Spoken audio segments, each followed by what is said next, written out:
Assalamualaikum warahmatullahi wabarakatuh. Segala puji hanya bagi Allah Azza wa Jal.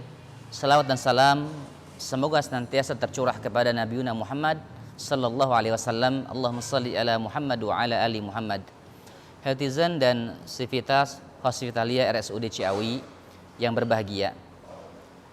Sebagai orang tua, di antara sebagian kita pasti menginginkan anak-anak yang saleh-salehah, anak-anak yang menjadi qurrata ayun, penyejuk mata hati kita.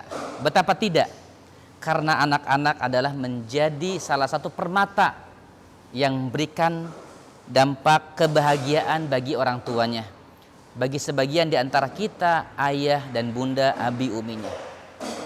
Anak adalah investasi dalam kehidupan kita. Bahkan dalam sebuah hadis Rasulullah menyampaikan, idza mata ibnu Adam inqata amaluhu illa min thalathin.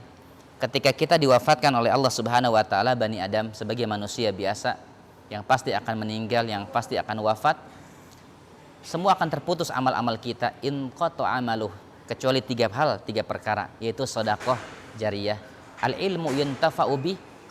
Kemudian yang ketiga adalah ini anak-anak awaladin salih yad'ulah, anak-anak yang terus mendoakan. Harta benda yang kita miliki tidaklah akan mendampingi kita, kecuali harta benda yang kita infakkan, kita sedekahkan, kita jariyahkan di jalan Allah Subhanahu wa taala. Yang bisa menjadi investasi bagi orang tua bukan hanya dalam kuburnya, barzahnya, bukan hanya dalam kehidupan akhiratnya, tapi juga dalam kehidupan dunia ini.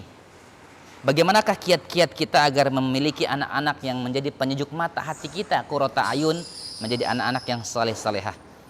Pada kesempatan Ramadan kali ini akan saya menyampaikan kepada jamaah semuanya ada 3 tips agar anak-anak kita menjadi anak-anak yang saleh-salehah.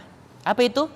Yang pertama adalah sebagai orang tua jangan pernah melupakan munajat doa kepada Allah Subhanahu wa taala. Apapun profesi kita, dokterkah, perawatkah, ya, profesorkah, dosenkah, ustadzkah, kita tidak bisa mendidik anak-anak kita hanya mengedepankan kecerdasan intelektual kita semata, kepintaran kita semata. Kita harus melibatkan Allah dalam kehidupan kita. Pun demikian dengan pendidikan anak-anak kita. Ada 4 doa yang harus kita dawamkan. Setidaknya saya menyampaikan 2 doa saja, yaitu As-Saffat ayat 100, Rabbi habli minas salihin. Yang kedua adalah Al-Furqan 74, Rabbana hablana min azwajina wa dzurriyyatina qurrata ayun waj'alna lil muttaqina imama.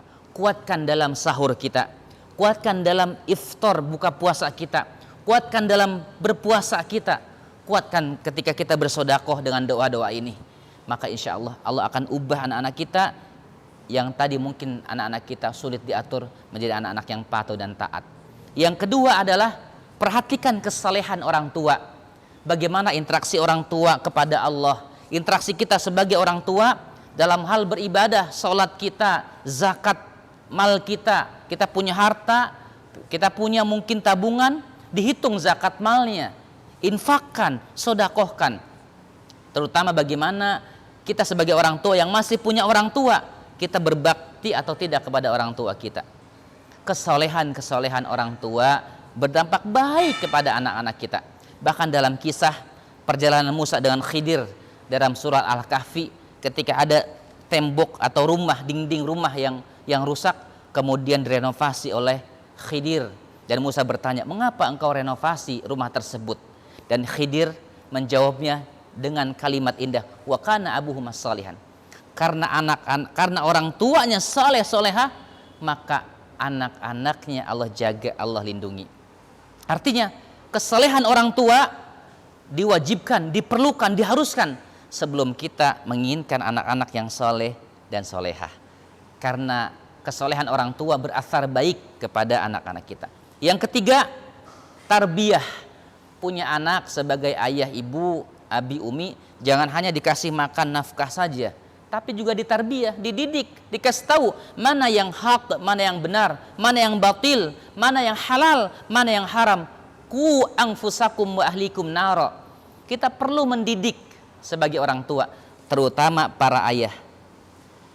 Didik anak-anak kita, ajarkan mereka ibadah, ajarkan mereka Al-Quran, ajarkan akidah yang benar, ajarkan mereka salat, ajarkan mereka tauladan bagaimana cara berakhlak yang baik, ajarkan sunnah-sunnah Rasulullah. Dan orang tua berkewajiban 3 hal ini setidaknya insya Allah akan melahirkan anak-anak kita yang soleh-soleh. Kuatkan doa, perbaiki kesalehan orang tua, kedua orang tua, dan ketiga adalah didik anak-anak kita dengan pemahaman agama yang benar. Ajarkan, jangan dibiarkan. Ajarkan mereka dengan cara yang terbaik tentunya, dengan cara yang hikmah tentunya, bukan dengan cacian, bukan dengan marah-marah, tapi dengan kelembutan. Insya Allah, Allah anugerahkan kepada kita anak-anak yang saleh-solehah, yang menjadi investasi dunia dan akhirat kita. Mudah-mudahan bermanfaat. Wassalamualaikum warahmatullahi wabarakatuh.